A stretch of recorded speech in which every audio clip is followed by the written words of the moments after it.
Welcome back to News Center. We continue looking at latest news updates and happenings from across the country. And now we want to go straight to Meru, where a campaign dubbed 16 Days of Activism Against Gender-Based Violence has officially been launched. Alan Ochanda is our man on the ground there. Alan, a very good morning. Tell us more about this campaign.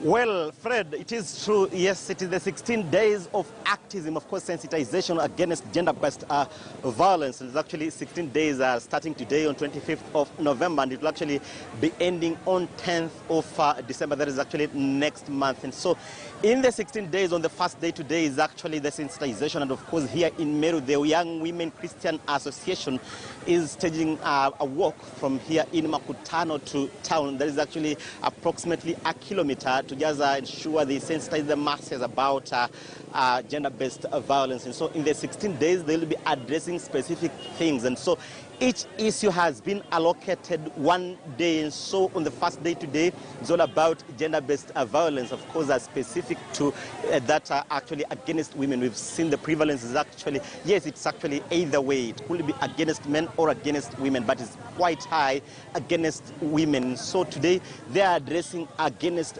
gender-based violence against women. And so with me here is actually the General Secretary of YMCA, Deborah Olwal, here to just shed more light on their work here, the sensitization exercise here, and what we expect in the 16 days. So, karibu sana, Madam Olwal here. Maybe you just tell us, we've seen you're actually talking about sensitization and will actually be taking 16 days. Maybe you just enumerate to us the 16 days, which specific issues will be addressed in the specific days. Thank you. Today we are in Meru to start the 16 days against sexual gender-based violence. This is the beginning of 16 days, and in each of the days we are going to have a different theme. Like today is the first day, we'll be talking about zero tolerance to SGBV in not only Meru, but in Kenya. In the coming days, we'll be talking about zero tolerance to cyberbullying. Cyberbullying is also a form of sexual gender-based violence. We'll be talking about feminism. We'll be talking about zero tolerance to domestic violence, and all amongst the many areas that we will be the many themes that will be in these 16 days. But broadly, all the days focus towards zero tolerance to sexual gender-based violence. Maybe from your end, the statistics, the statistics actually paint a picture where women actually they have posted the highest number of victims in this case of sexual gender-based violence, but also men. Maybe men are also being harassed and assaulted sexually by their female counterparts, but the cases mostly go unreported. What could be the cause of these actually going unreported on the side of men when they're actually sexually gender-based violated? On the side of women, for every 3 women, you find that 1 has been violated. And that's a very high statistics. And this is scientific. On the side of men, yes, there are statistics, but they are still insignificant, though they are still statistics.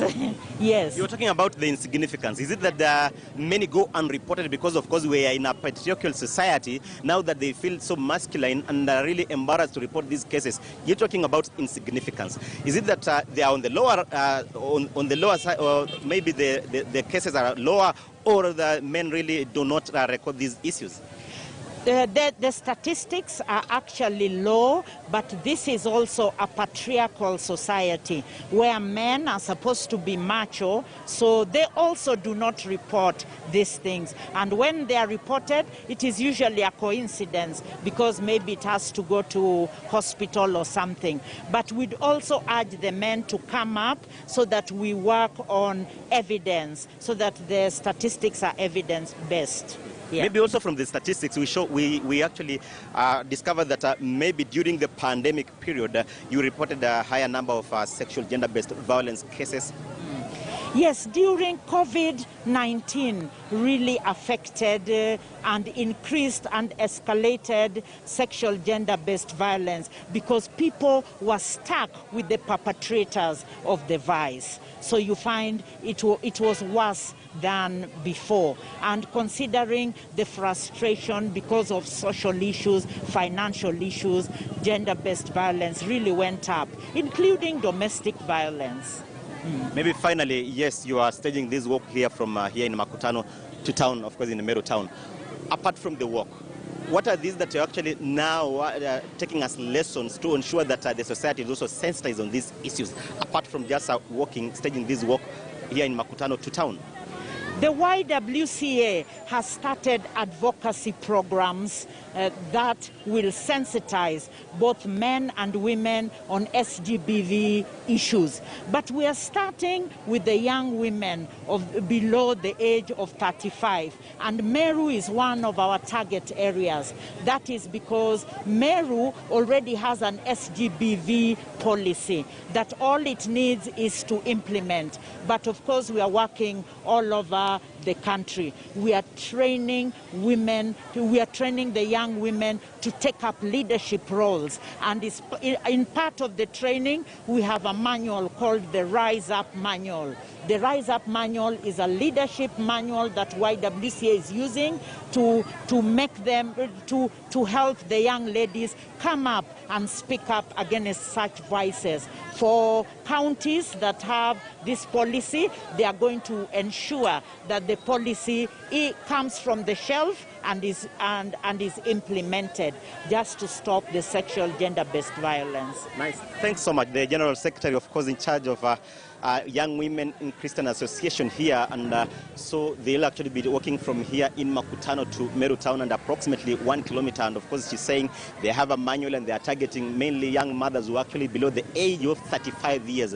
And here in Meru, just last week, we actually reported a case where a man was chopped off his genitals by his wife. And so, yes, the cases are either way, against men and against women. But she says it's the prevalence is quite higher against women, and so that is actually where they actually really are measuring on. Remember that she also touched on that the cases were quite prevalent during the pandemic period because apparently the victims were in the same environment for longer hours with of course those who are actually meeting those cases against them. And so we shall also be following them, of course, to the place where they'll be meeting to see as to whether we shall actually be catching maybe the event live or just preparing it for the subsequent bulletins here as how the sensitization exercise pans out. Fred. Thank you, Alan. Alan Ochanda coming to us live from Meru, where a campaign dubbed 16 Days of Activism Against Gender-Based Violence has kicked off today. And from Meru, we head on straight to Kisumu, the lakeside city where Court of Secretary